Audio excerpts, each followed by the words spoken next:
This is 3-2. This lesson talks about linear functions.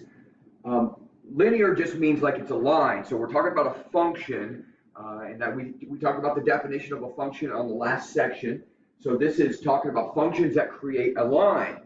Well, the first thing we need to talk about is function notation, the correct way to write a function. So the definition says it's a method for writing variables as a function of other variables. So let me explain that definition with an example. So here you have y equals 5x plus 1, and we talked about the input output.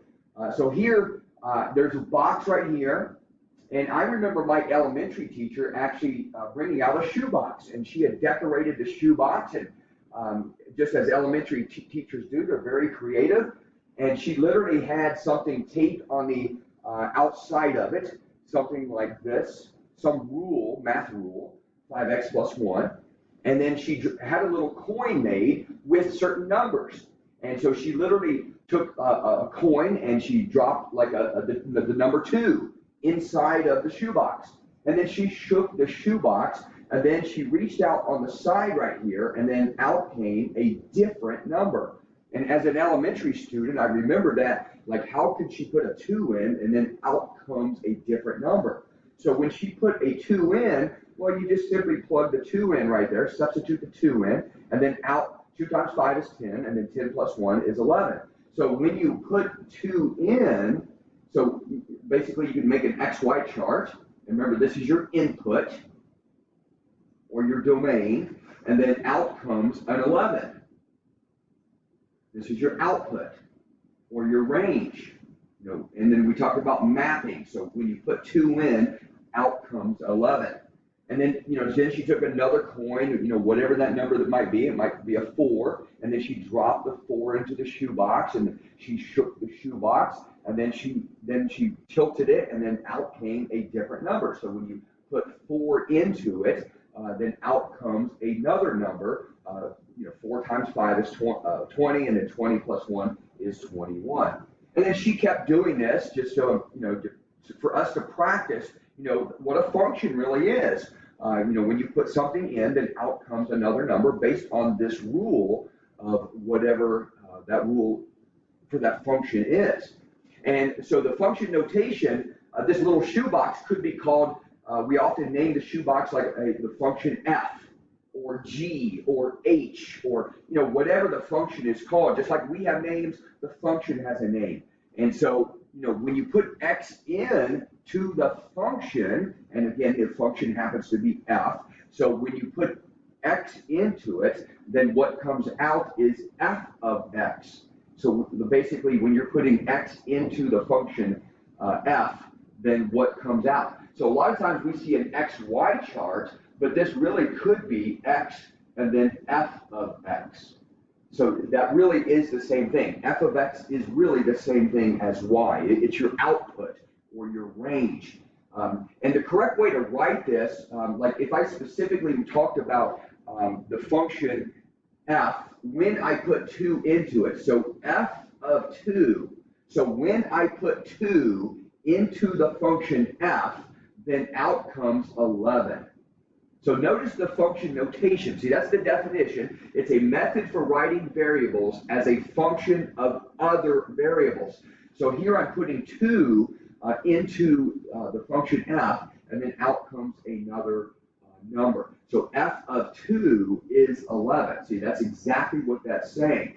F of 4, so when I put 4 into the function f, then out comes 21. And again, these are nothing but points. So this literally is the point 421. It's an ordered pair. This is the point 211. And then, of course, we can graph this function based off of several points to be able to do that. But that's what function notation is. So when we look at something like this, again, this is like my shoebox right here. And this is the function g.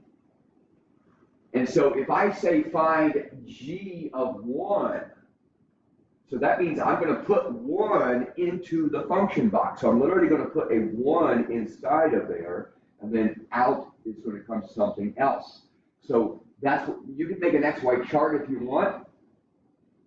or like if you wanted to, instead of an x, y, if you wanted to do like an x and then a g of x chart, it's the same thing. Here the function is called g, and this is just the notation of it, so we're going to substitute a 1 in. Or again, if you wanted to use that chart, you can. So if we substitute 1 into that box, right where the x is, we're going to get 3 times 1 is 3, and then 3 minus 2 is 1. So I'm going to get 1. And again, you can write it on this chart too. Either one of those is fine. But that's the 0.11, and then you graph the 0.11. And then if I wanted to evaluate g of 3, so by the way, so this is 1. So g of 1 equals 1. So g of 3 means I'm putting 3 into the function g. So when I put 3 into the function, then 3 times 3 is 9, and 9 minus 2 is 7. So I get 3, 7. And again, if you wanted to use that chart, you could. So then you go to 3, 7, and plot your point. And same thing with g of negative 7. And again, you don't have to write both XY charts, just write one of those XY charts. That's all you need to do. I just wanted to show you that g of x is the same thing as y. It really is the same thing. So g of negative 7, when I put negative 7 into the function g, when I put it inside of this box right here, when I put negative 7 in there, so negative 7 times 3 is negative 21, and then negative 21 minus 2 is negative 23. Now this is way too big to graph. It's too big to graph on my 10 by 10 chart. So if I went over to negative 7 right here, I would have to go all the way down to negative 23, and it's way too big. So I obviously wouldn't, if I was graphing this, I would not want to plug in negative 7. I'd probably want to substitute like 0 in, and then we get negative 2. And if you did that, it would be g of 0 would be negative 2. And that I can graph.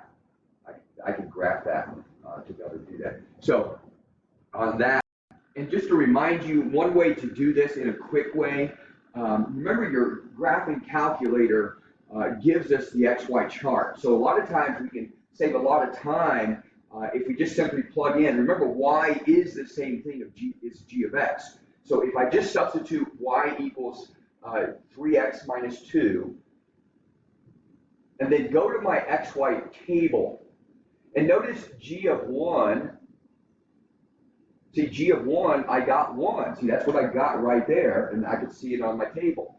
G of 3 is 7. See, I got it right there. G of negative 7 is up here at negative 23, and of course g of 0 is negative 2. So we could save a lot of time sometimes using our calculator, just going to the XY table and getting the values. And of course, when we graph this line, that's why it's called a linear function, because these make lines.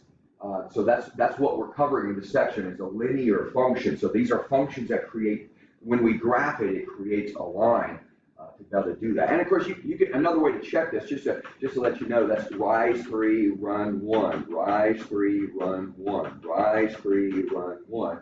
And you can see the slope right there as well. So it's a good way to double check it. And again, I may not ask you to graph it, but I could ask you to evaluate a function. So let's look at this bigger function. So this is a bigger function, h of x.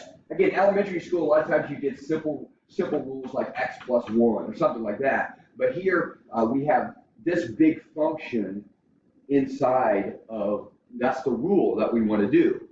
And then I'm going to ask you to evaluate it.